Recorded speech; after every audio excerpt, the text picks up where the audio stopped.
श्री स्वामी समर्थ। बखर भाग 20। रामदासी बुवांची गोष्ट। श्री स्वामी महाराज मंगळवेढ्यास असताना ते नेहमी पंढरपूर, बेगमपूर, चळांबे वगैरे नजीकच्या गावी जात येत असत। चळांबे हा गाव पटवर्धनांचा आहे। एके दिवशी श्री समर्थांची स्वारी चळांब्यास रामदासी बुवांच्या मठात गेली।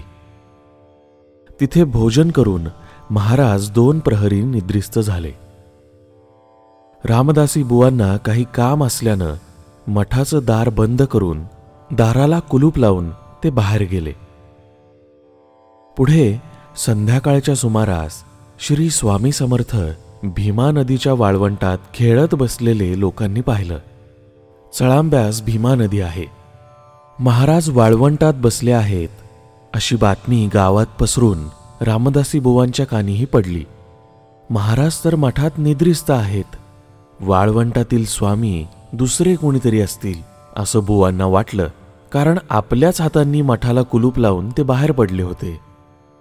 लगबगीनं बुवा मठात जाऊन कुलूप उघडून पाहतात, तो स्वामी समर्थांची स्वारी मठात नाही। बुवांना आश्चर्य वाटलं। मठाला दुसरा दरवाजा नसून बाहेर पडण्याचा मार्ग एकच।